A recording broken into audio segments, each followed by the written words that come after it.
Jaya Radhamat Uva Kunya Bihagure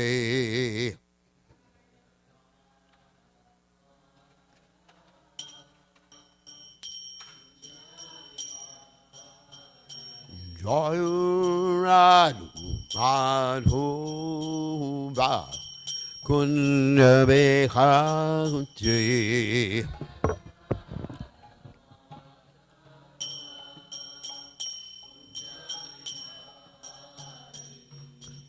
Gopi Janabalabha Irivadanante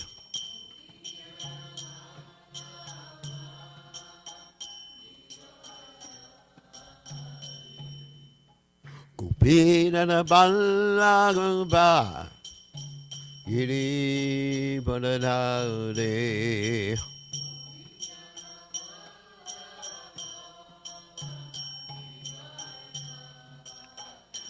Yasudanandana Vraja Janaranjana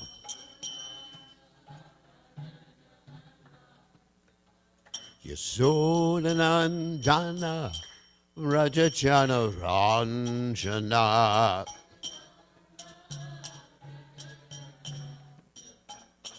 Yamuna Te Rabanachate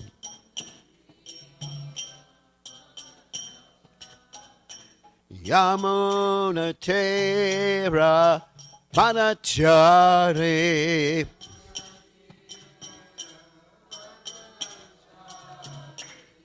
Jaya Radha Madhova Kunya Behati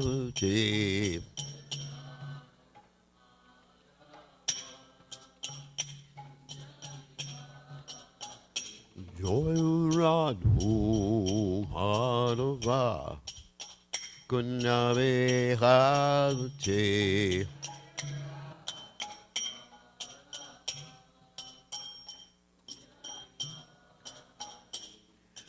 Gopi Nana Panaba Idibadataudi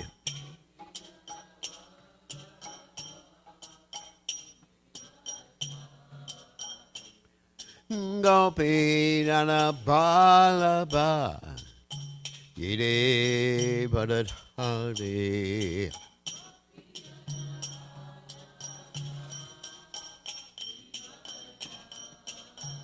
Yasudanandana Prajajanaranjana Yasudanandana Prajajanaranjana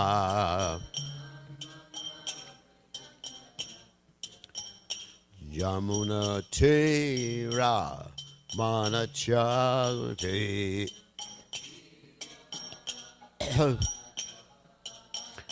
Yamuna Tera Manachare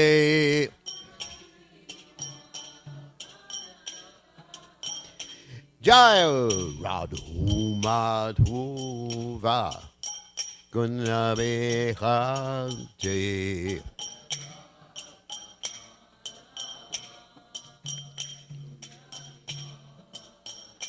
Jaya Radhu Madhuva Gunabehante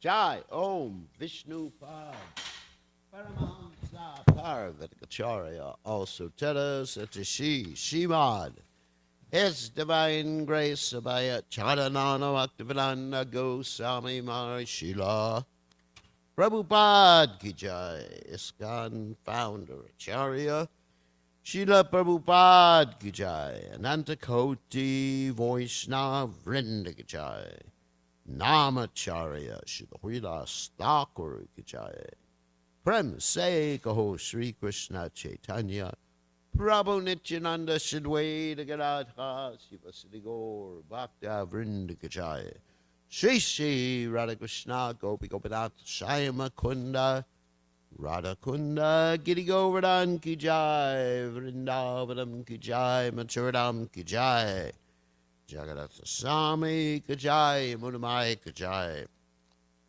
Shrimati Tulasi Devi Ki Jai Samavita Bhakta Vrinda Ki Jai Gaur Premananda Hari Hari Hari Bol. All glories to the assembled devotees. All glories to the assembled devotees. All glories to the assembled devotees.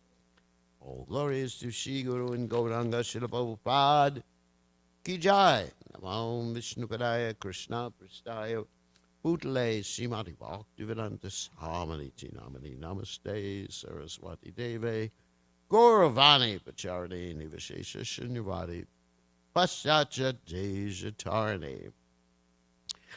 So today we are reading from Srimad Bhagavatam, 10th canto, 64th chapter, text 16. Om Namo Bhagavate Vasudevaya.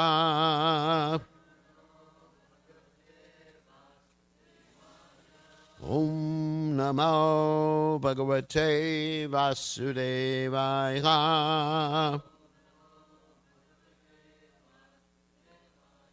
Om Namo Bhagavate Vasudevaya.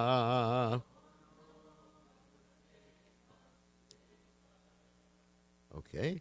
Kasyached Dvija Mukyasya Vrashta Gaur Mama Godane Samprikta Vidusha Sa Cha Maya Tata Dvijataye Kasyached Dvija Mukyasya Rasta Gaur Mama Godane Samprikta Vidusha Sacha Maya Tata Dvijataye Kashatra Dvija Mukyasya Brashta Gaur Mama Godane Samprikta Vidusha Sacha Maya Tata Dvijataye Tata Dvijataye Kasyached Dvija Mukyasya Brashta Gaur Mama Godhane Samprikta Vidusha Sacha Maya Data Dvijataye.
Kasyachit, of a certain Dvija Brahmana, Mukyasya, first class, Prashta, lost, Go, a cow, Mama, my, Godane, in the herd.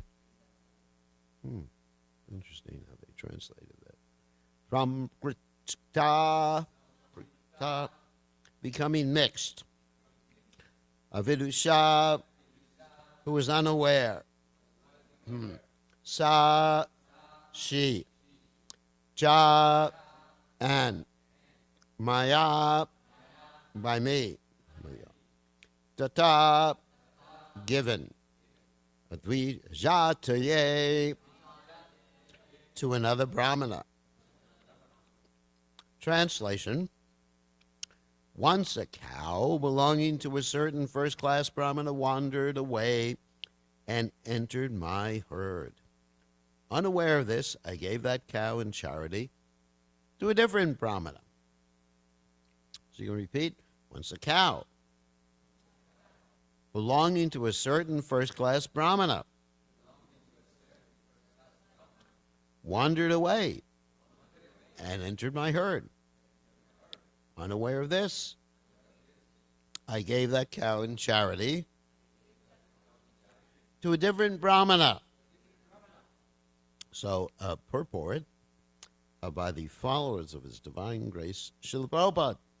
Srila Sridhar Swami explains that the term Dvija Mukya, first-class Brahmana, here indicates a Brahmana who had stopped accepting charity and would thus refuse to accept even 100,000 cows in exchange for one cow, for the cow that had been improperly given away.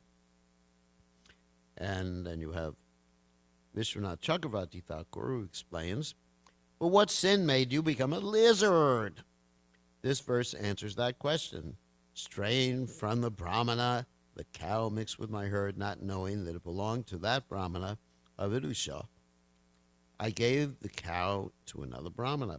And Jiva Goswami, very short commentary. One cow of the Brahmana wandered into my herd.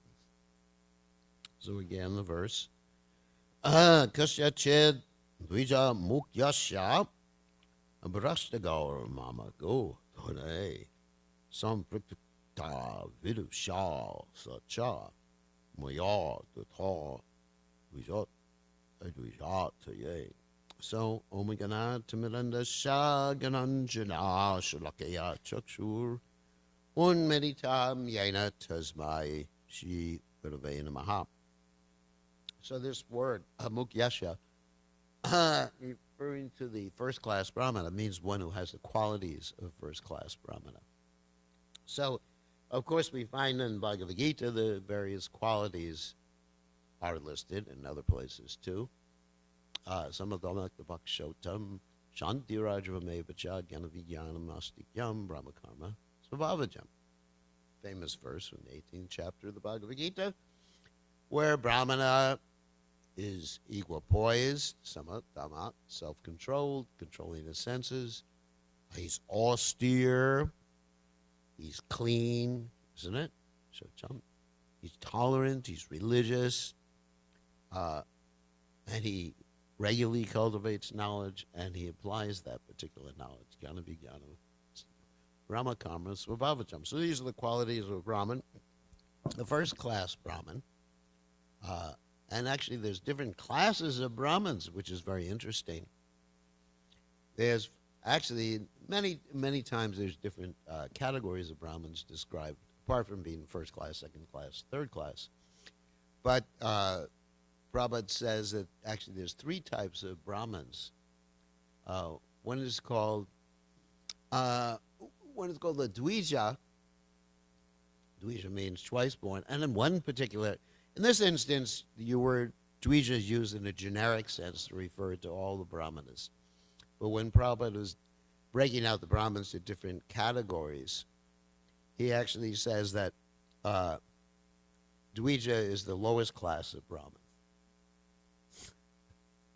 It's interesting. Although in this particular context, the word Dvija means all Brahmins, a Brahmin, twice born. But in another context, Prabhupada said Dvija is a lower class Brahmin, and this lower class Brahmin is simply doesn't have the Brahminical qualities, but he's actually considered twice born because he's what? Born in a Brahminical family, and also because he's had his second birth. Like they give the children their second birth when they're really young, even though the children don't know what the hell's going on, right? It's actually quite interesting. They give their child the Brahmin thread, and they give the child the first line of the Gayatri, the Brahma Gayatri, and the child, and it's almost like in the culture that I was brought up in. It's called a bar mitzvah. You don't know what a bar mitzvah is. That's when it signifies that you're on the road to manhood, or Brahmanhood, or something like that. So that's called a Dvija, last class Brahmin. And then the next one is, Prabhupada says, a Vipra. It means a learned Brahmin. But also, these particular Brahmins are not considered really high class. And I'm not referring to the Brahmin referred here to in here in this particular verse. Because in other instances, those who simply remain on those particular platforms, the Dvija and Vipra, they fall sometimes into the category of what we call smartas. Now, the word smarta doesn't mean someone who's really smart. Sometimes people think like that. A smarta Brahmin, well, let's talk about smarta Brahmanas. When Bhaktivinoda Thakur and also Srila Bhaktisiddhanta Saraswati Thakur are talking about different deviant sects, deviant Vaishnava sects. There's other ones like all and all, Saki Beki, Karta Bhaja. Some of you may know these things. That means basically you have Saki Beki. Saki Beki. Saki Beki are the ones who dress up like with the men who dress like women. They put on a nice lipstick. You see them in Vrindavan all the time. Sahaja, different Sahaja sects. So, in the list of all those categories, it's quite interesting that Srila Bhaktivinoda Thakur and Srila Bhaktisiddhanta Saraswati Thakur, they also list Smarta Brahmanas. Not that Smarta Brahmanas are necessarily Sahajas, but Smarta Brahmanas are attached to what?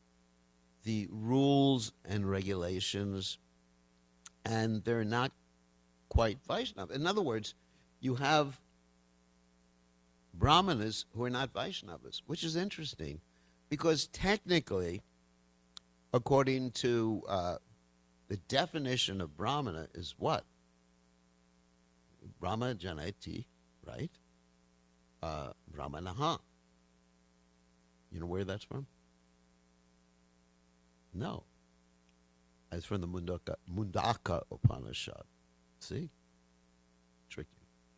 So a Brahmana is one who knows Brahman. Of course, we know Brahman has different aspects, right?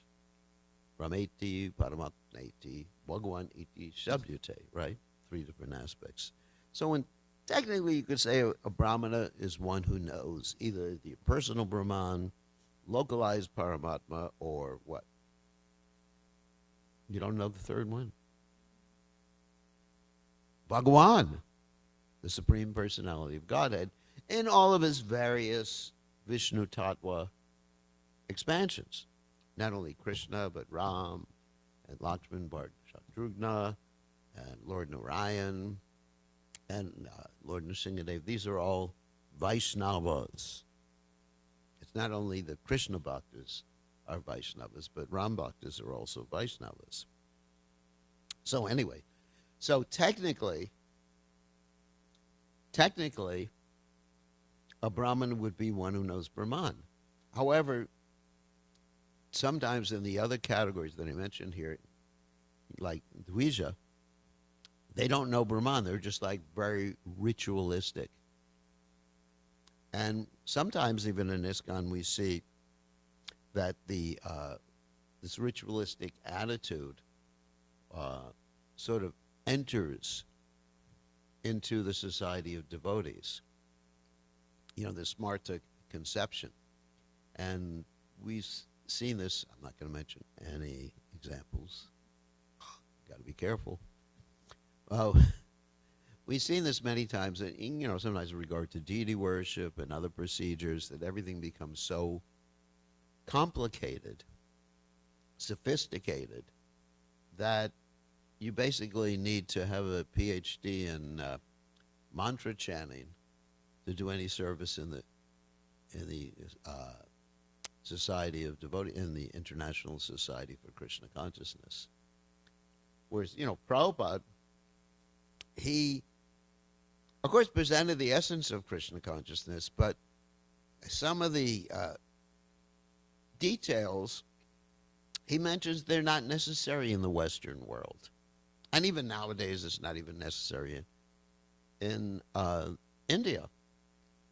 For example, you could find these injunctions in the Hari Bhakti Vilas by Sanatana Goswami and also Gopal Bhatta Goswami. They collaborated.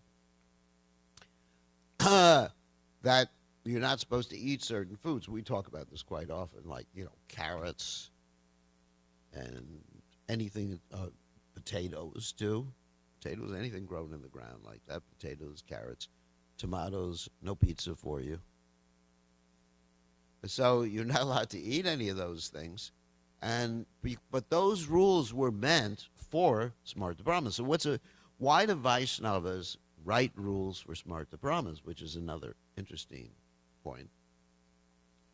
They write rules for Smarta Brahmins because they want to attract Smarta Brahmins to Krishna consciousness. Just like why do devotees sometimes teach yoga, hatha yoga? Because they want to attract people to Krishna consciousness. Just like recently I was in Finland. In Finland I have actually several disciples who are hatha yoga, famous hatha yoga teachers. One of them, Gokul Chandra, some of you may have heard of him. He's perhaps the most expert person in asanas in the whole world, seriously speaking. And so, they're doing these things, and I'm encouraging them. Why am I encouraging them? Am I into hatha yoga? I mean, have you ever seen me, stand on my head? I don't think so.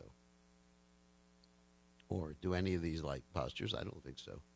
I exercise. I'm a Westerner. I exercise, ride a bicycle and everything like that. That's my hatha yoga. So anyway, but I encourage them because they're bringing so many people to Krishna consciousness. It's amazing. I mean, just like I was just there, and we had 5 or 6 people who were initiated. Most of those people, they were hatha yoga students. And they were introduced gradually to Krishna consciousness, and they're very, very good devotees. And they're also still doing hatha yoga. And they're still bringing other people, hatha yoginis or hatha yogas. Actually, there were couples. It's not all yoginis. Don't worry. They were bringing other, yoga people to Krishna consciousness. It's wonderful. So when amongst yogis, you preach like a yogi. Amongst smartas, you preach like a smarta. But you don't become a smarta. And in that way, you can bring people to Krishna consciousness. It's very interesting. So that was Sanatana Goswami's and Gopal Bhatta Goswami's intention in doing that. And that was Prabhupada's intention in having the Smarta Brahmanas do the deity installation in Vrindavan, in the Krishna Balaram Mandir. And also, my friend Ravati Raman's intention in having, the more ritualistic people, they were Vaishnavas too, but more ritualistic, do the deity installation in Tirumala. They had all the Ramanuja people come. And actually, they're not smart, the Brahmins. They're actually, but they have more rituals. They're really into the rituals. So if we have to think about spreading Krishna consciousness worldwide, then we have to think of different strategies for approaching people. Like if we want Krishna consciousness worldwide spread amongst the common people, whether they're from India or from the United States, then we have to keep everything or the presentation in terms of their ability to perform in that way. In other words, keep it simple, Sadhu. You know, the KISS philosophy. I'm sure you've heard about that before. So anyway, so we have to be very careful. It's just about this whole point. We have to be very careful about introducing the Smarta Brahman conception into Krishna consciousness. And of course, we find the example of Smarta Brahmanas interfering with Krishna consciousness in two cases that I'm going to tell stories about. One story is the story from the Krishna book, which we read it previously. And that's the story of the ritualistic Brahmanas. They were situated in Vrindavan, or at least on the outskirts of Vrindavan. And Krishna and the cowherd boys were hungry, right? They wanted something to eat. Now, you know, if Krishna comes to me and says, I want something to eat, whether it's time for the arti or not, I'm going to offer something to him, right? I'm not going to say, you know, Krishna, arti's at, the offerings at 11:30 or whatever. Right? You know, you just got to be patient, you know, in the kitchen, you know, that I'm going to run into the boga room and just grab whatever I can and either cook it or, you know, if Krishna wants to eat raw food, that's another subject matter. Then I'm just going to give it to Krishna. I don't care what the Pujari says, whether the Brahmins, whatever the hell Brahmins say.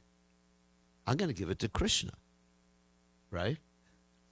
But these ritualistic Brahmanas, they were informed Krishna and Balaram are hungry, and they didn't even pay attention to the cowherd boys, right? They didn't even give them, you know, the time of the day and say, you know, the offering's not on yet, you know. They said, you know, and even the cowherd boys knew it was the proper time to take the food anyway, that Krishna's understood time, place, and circumstance. So they came back very disappointed, and we know that Krishna told the cowherd boys to ask the wives of the Brahmanas, and the wives of the Brahmanas, they were real devotees. They were the real Brahmins, according to the definition of Brahman, what a Brahman is. And what did they do? They just grabbed all the food, husbands being very upset. They forgot about the injunction, you're supposed to listen to your husband. Husband is what? Pati Guru. You ever hear that expression before? It means the Lord, the Master, you know, my husband. Anyway, I'm not saying that wives should disobey husbands. Don't get me wrong. Wives should be subservient to the husbands generally. Yeah. So anyway, this culture. Anyway, so in any case, no, I mean, they shouldn't be just like blind followers of the husbands. So in any case, the wives just ignored their husbands, walked away. Her husband was saying, "Where are you going, dear Priya?" And they didn't even answer their husbands because Krishna wanted it. So that's the difference between ritualistic Brahmanas and of course, that's a wonderful story. Another story I was thinking about in this regard was the story of Narottama Das Thakur. Narottama Das Thakur was born in a Kayastha family. A Kayastha family is basically in Bengal is considered a Shudra family. Even though it's not Shudra, it's actually like Vaishya family, but still Kayastha. Prabhupada talks a lot about Kayasthas in the Chaitanya Charitamrita, how generally they were employed in government service and things like that. So anyway, there was a king, actually the Brahmins, first of all. The Brahmanas, these Smarta Brahmanas, they were very much infuriated because Narottama Das Thakur was initiating people. And of course, we know a Brahmana, according to Bhagavad Gita, is what? Chaturvarna Maya Shrishta Guna Karma Vibhagasha. A Brahmin is known as a Brahmin, a Kshatriya is known as a Brahmin, as a Kshatriya, sorry, because quality and work. It's like I was listening to a class of Prabhupada this morning. He said, it's a really interesting class about Bhagavad Gita class. He was saying that Kshatriyas have to fight. And don't get me wrong on this, because I'm going to go to a certain place. Where, they said they have to fight. If they don't find an enemy, they fight with their brothers. Prabhupada was referring to the battle, etc. And if they can't fight with their brothers, please don't quote me on this, as Prabhupada said that, then they fight with their wives. So I've seen that. I've actually visited Kshatriyas in their homes, Indian Kshatriyas. And they have such an interesting relationship with their wives, especially from Punjab, isn't it? It's just like, wow, wow, wow. I love you. Anyway, it's really, but what Prabhupada said is absolutely true. People have a certain quality they like to fight. Of course, Prabhupada said fighting quality in the same class is there in all of us to a certain degree. You know, the Brahmins, they don't fight, like Kshatriyas fight, and they control their fighting, but the fighting propensity is there within every single living entity, Prabhupada said, because it comes from Krishna. Krishna has a fighting propensity. Anyway, getting on with the story. So the Brahmanas went to the king. His name was Raj Singha. That means King Nrsingadev. Which is very interesting. And so he called for one of the Smarta Brahmins. His name was Rupa Narayan, to lead this whole crusade against Narottama Das Thakur. You heard this story before. Very interesting story. He wanted to expose Narottama Das Thakur as a fraud. Here he is. He's not a Brahmin, not born in a Brahmin family. So he took a bunch of Smarta Brahmins with him. They made their way to a village called Keturi, which is where Narottama Das Thakur was.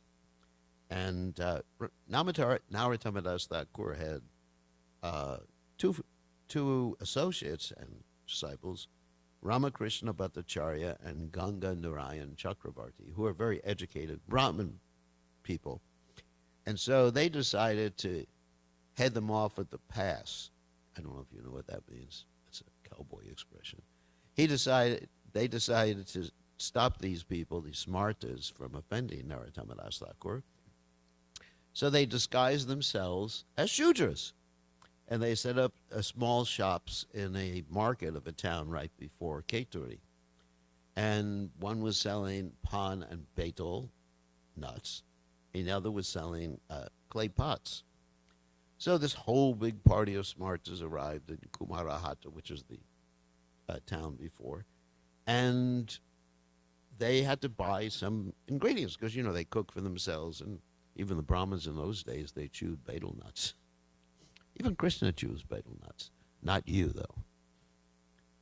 Isn't that one story like Lord Chaitanya Mahaprabhu, somehow or they got the betel nut remnants and then he became a little supposedly intoxicated from it. So Prabhupada said we shouldn't do it. So they went to the storekeepers, who were actually good Brahmins, really intelligent Brahmins, and they found that storekeepers would only speak in perfect Sanskrit. And they had discussion about this, and the storekeepers basically revealed that, we're just simple, humble Shudras who are disciples of Narottama Das Thakur. So they thought, oh my God. And they defeated this Rupa Narayan in a debate. So that night, the king had a dream, and Durga appeared to him and said, because you offended Narottama Das Thakur, I'm going to cut you to pieces. Because of you and your ritualistic brahmanas, you should take initiation from him. So the next day, or shortly after, he took initiation from him. So, and also the ritualistic smartas, they took initiation. So it's interesting. You got these different brahmas. The reason I'm speaking about this is because I always had the question in my mind about King Riga, that here he is serving all the brahmanas. Now, I know if the brahmanas are pure Vaishnavas and you serve them, even without your knowledge that they're pure Vaishnavas, you're going to get pure Krishna consciousness. Like Narada Muni, as a little kid, was serving the pure devotees during the 4 months of the rainy season, right? And he basically didn't know what he was doing at that point. And there's so many other instances when you serve a Vaishnava, Mahatseva Mahorvi Muktes, Sadhu Sangha, Sarva Sastrakoi, Lavamatra, Sadhu Sangha, Sarva Siddhi Hoy, did you get all perfection? So why did King Riga just remain in the Karma Kanja platform? This is a question I always had in my mind. So, in other words, the brahmanas who were being served by him, you can understand they weren't absolutely pure devotees of the Lord, whether they were smarters or not. But still, if they were absolutely pure devotees, it would have had a different result. You understand? And that different result was he would have been purified and understood things. So, anyway, but they were brahmanas. And because they were brahmanas, they were worthy of accepting this charity. Now, another point that's brought out is that you hear in the previous verses how much was offered to these brahmanas. Gold, jewelry, what to speak of young girls, what to speak of servants. So, because they were brahmanas, as mentioned in this particular purport, they were not interested in all the things that were being offered to them, but they accepted them because that's one of the Brahminical principles, yajan, yajan, patan, patan, dana, pratigraha, that a Brahmin accepts things. So I understood that when these Brahmanas were given all these cows, can you imagine if I was given like 1,000 cows, what would I do with them? Or, like if someone gives me a bunch of young girls, what am I going to do with them? Just put them in a van and send them on to traveling Sankirtan or something like that. But, you just give whatever like that, you give away. Brahmin gets charity, but then a Brahmin gives it away. Because if a Brahmin keeps all those things, he loses his, Brahminical status. Everything's goody goody. I got all this jewelry now, got all these servants. Then first of all, then he becomes like an employee of the person who gives it to him. You become ingratiated, and we know when a Brahmin accepts employment, he's no longer a Brahmin. So Brahmin, he accepts charity, and he gives everything away. So this should actually be the standard in the Krishna consciousness movement, especially sannyasis. It's supposed to be Brahmins. we don't really want some Kshatriya, Vaishya sannyasis, I remember one of my godbrothers who didn't make it as a sannyasi. Whenever he came to town, he was always selling incense. A good friend of mine, really nice devotee. He was always selling incense or selling something or making deals or taking gold and selling gold. I said, well, not exactly Brahminical. So these brahmanas, you were going to read about the one who got angry or the two brahmanas got angry. They didn't get angry because they wanted that one cow, seriously. Because they could have gotten thousands of cows because King Riga is going to offer them that. And they got angry because there was a violation of etiquette there, that something was given away twice. And when a Brahmin gets angry, well, first of all, you don't want to get a Brahmin angry. But when a Brahmin gets angry and one gets cursed by a Brahmin, You find so many instances in the Vedic literatures, there's actually a benediction built into that curse. Even when a Vaishnava Brahmin gets angry, like Narada Muni getting angry at Manigriva and Nalakuvara, there's a benediction. Or if you read about the demons in Krishna's pastimes, past lives of the demons, what was your past life? Well, anyway, they get cursed by some Brahmin. Generally, isn't it? There's a whole class, of course, I give about the demons, their past lives, the narthas they represent, that they get cursed and then they become a demon in Krishna's pastimes, and they get the benediction of associating with Krishna. So the same thing with King Nriga.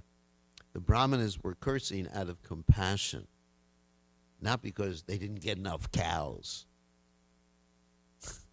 because they were offended. No, because they understood that King Nriga was in the wrong frame of consciousness and somehow or other it should get rectified. Okay. On that happy note, it's time to end class.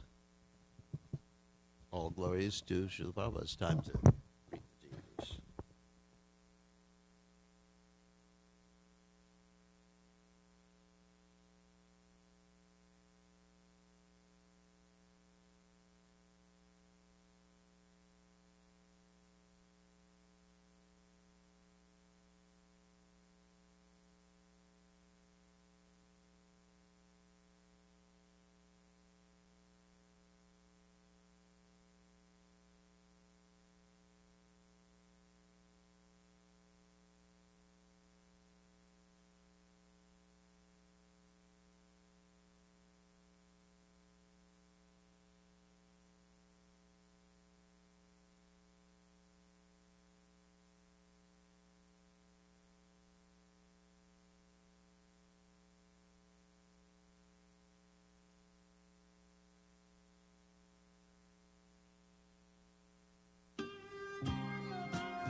Purusham Tamaham Bhajami Govindam Adi Purusham Tamaham Bhajami Govindam Adi Purusham Tamaham Bhajami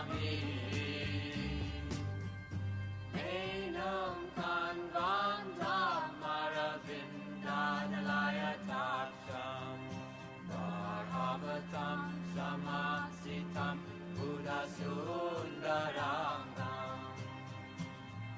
Kandar Agom Vidamaniya Vishesha Shobha Govindam Adi Purusham Tamaham Bhajami Govindam Adi Purusham Tamaham Bhajami Govindam Adi Purusham Tamaham Bhajami Angani Yasa Sakalen Priya Priti Manti Vasyanti Panti Kayanti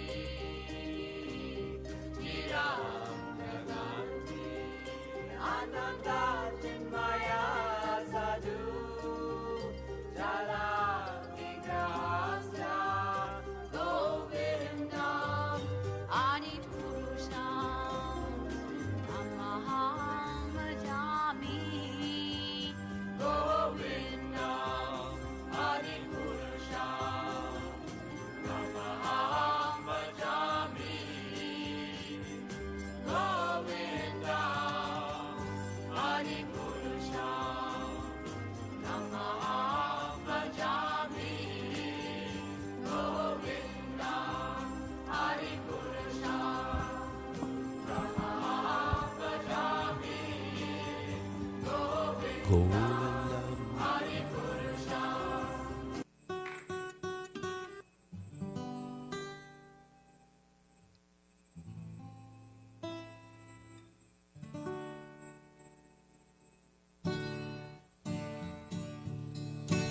Namo Vishnu Padaya Krishna Prastaya Putale Shrimate Bhakti Vedanta Goswami Niti Ramade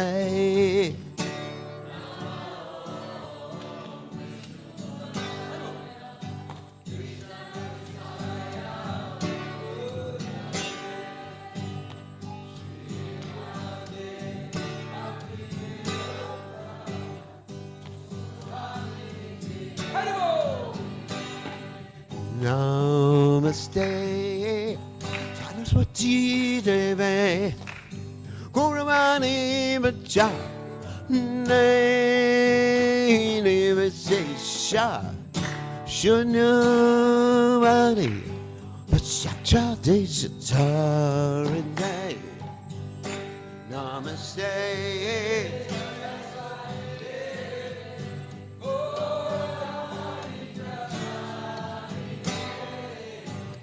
Dimitesha Yungari Shachagodesatarinay Jaya Sri Krishna Chaitanya Prabhu Nityananda Shri Advaita Gadadhar Sivasari Gaurabhakta Vrinda Shri Krishna Chaitanya Purnicha Nana Yadvaita Gadadhar Sivasari Gaurabhakta Vrinda Shri Krishna Nana Ramanitya Yadvaita Gadadhar Sivasari Gaurabhakta Vrinda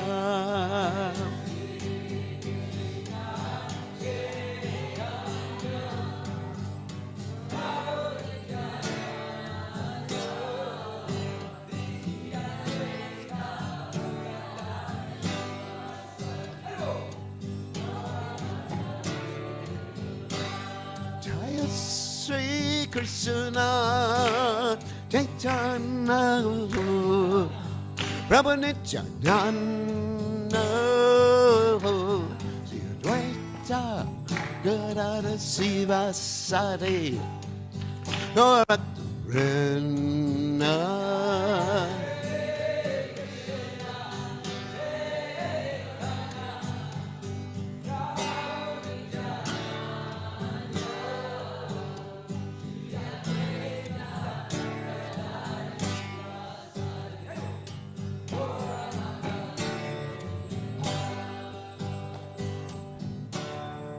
Hare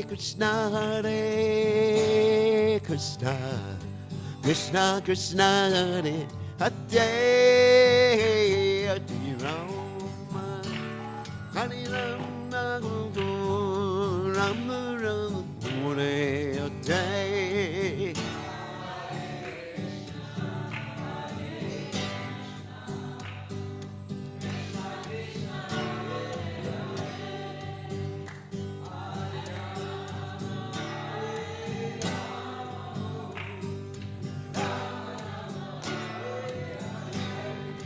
Hare Krishna, Hare Krishna, Krishna Krishna, Hare Hare, Rama Hare, Rama, Rama Rama, Hare Hare.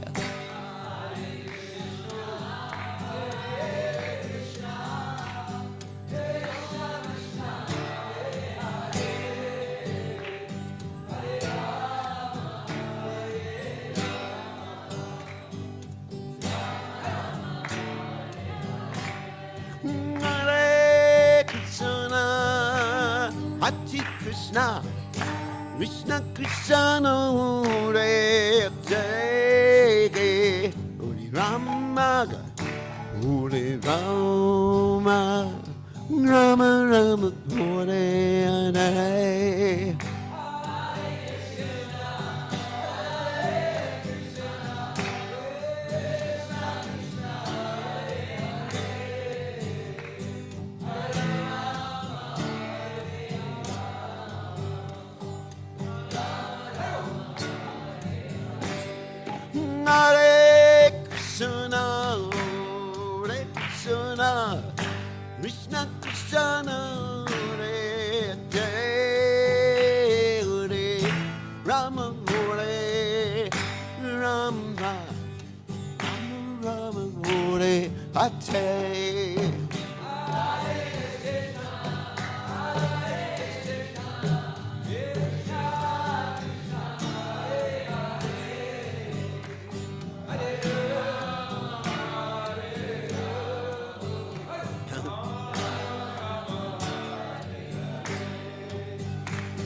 Hare Krishna, Hare Krishna, Krishna Krishna, Hare Hare, Hare Rama, Hare Rama, Rama Rama, Hare Hare.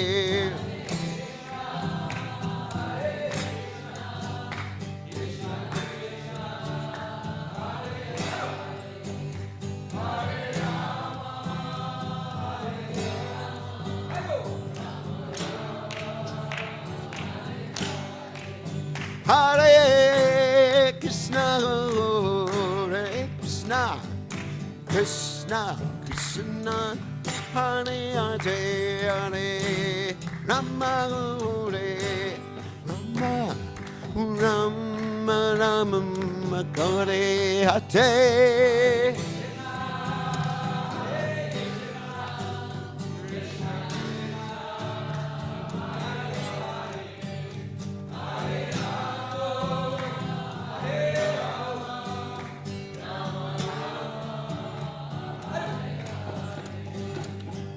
Hare Krishna, Hare Krishna, Krishna Krishna, Hare Hare, Hare Rama, Hare Rama, Rama Rama, Hare Hare.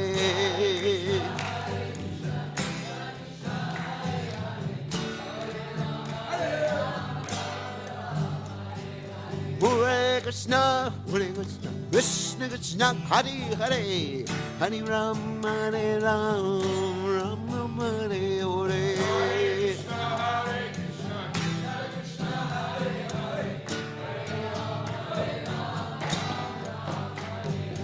Hare Krishna, Krishna Krishna, Hare Hare, Hare Ram, Ram Ram, Hare Hare. Hare Krishna, Krishna Krishna, Hare Hare, Hare Ram, Ram Ram, Hare Hare.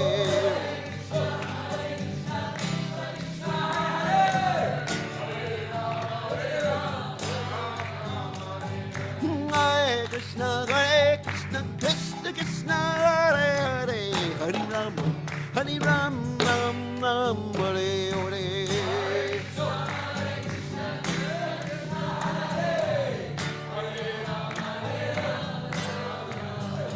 Radha, Agolokanana, Agolokanana, Radha.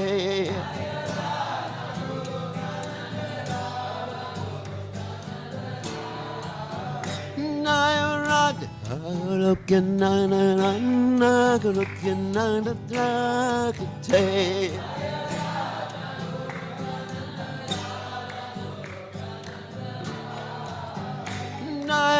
Radha, hey, Radha, Radha,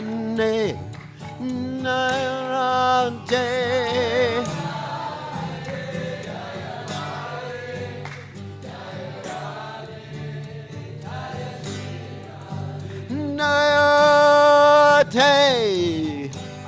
Radhe, Radhe, Radhe, Radhe.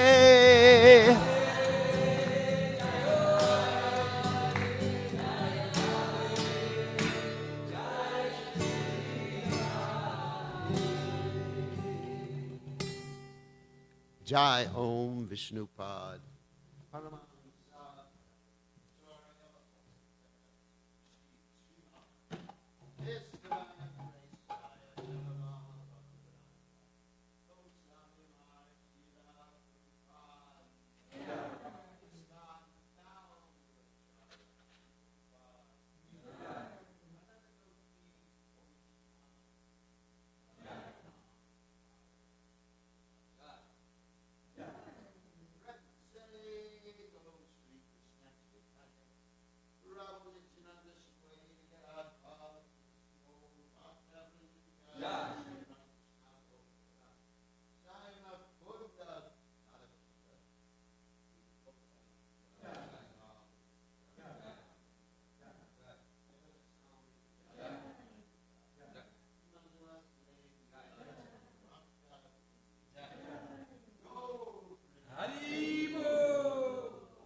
Saranam Pratipadam Pranamritaspadanam Sarvatma Snapanam Param Vijayate Shri Krishna Sankirtanam Nam Nam Akari Bahuda Nija Sarva Shaktish Tatra Pita Nimata Smarane Nakala Etadrashi Tavakripa Bhagavan Mamapi Durdaiva Midrishani Han Aninanuraga Trinada Peace Sunichena Tarodhiva Sahishnuna Amanina Manadena Kirtiniya Sadahare Nadanam Najanam Nasundarim Kavitamba Jagadishikamaye Mama Janmane Janmaneshware Bhavatad Bhakti Rai Tikitwaye Ainanda Tanuja Kinkaram Patitam Mam Vishme Bhavam Buddho Kripaya Tavapada Pankaja Siddhaduli Sadvisham Vachintya Nayanam Galuda Shrudaraya Vadanam Gadgada Rudya Gira Kulaka Nichitam Vabukada Tavanamagrane Bhavishyati Jugayitam Nimishena Chakshusha Pravishayitam Shunyayitam Jagat Sarvam Govinda Vidahename Ashlishiva Padapadashtunam Adarshanam Armatam Karotuva Yatatata Bhavadatu Lampato Mat Prananata Susa Eva Naparaha. Victory to the Sri Krishna Sankirtanam, which cleanses the heart of all dust accumulated for years, extinguishes the fire of conditional life, repeated birth and death. This Sankirtan movement is the prime benediction for humanity at large because it spreads the rays of the benediction moon. It is a life of all transcendental knowledge. It increases the ocean of transcendental bliss and enables us to fully taste the nectar for which we are always anxious. O my Lord, congregational chanting of your holy name alone can render all benedictions to living beings, and thus you have hundreds and millions of names like Krishna and Govinda. In these transcendental names, you have invested all your transcendental energies. There are not even hard and fast rules for chanting these names. O my Lord, out of kindness you enable us to easily approach you by your holy names, but I am so unfortunate that I have no attraction from them. One should chant the holy name of the Lord in a humble state of mind, thinking oneself lower than the straw in the street. One should be more tolerant than a tree, devoid of all sense of false prestige, and should be ready to offer all respects to others. In such a state of mind, one can chant the holy name of the Lord constantly. O Almighty Lord, I have no desire to accumulate wealth, nor do I desire beautiful women, nor do I want any number of followers. I only want your causeless devotional service, birth after birth. O Son of Maharaj Nanda Krishna, I am your eternal servitor, yet somehow or other I have fallen into the ocean of birth and death. Please pick me up from this ocean of death and place me as one of the atoms at your lotus feet. O my Lord, when will my eyes be decorated with tears of love, flowing constantly when I chant your holy name? When will my voice choke up? And when will the hairs of my body stand on end at the recitation of your name? O Govinda, feeling your separation, I am considering in a moment to be like 12 years or more. Tears are flowing from my eyes like torrents of rain, and I am feeling all vacant in this world in your absence. I know no one but Krishna is my Lord, and it shall remain so even if he handled me roughly by his embrace, or makes me broken-hearted by not being present before me. He is completely free to do anything and everything, for he is always my worshipful Lord, unconditionally.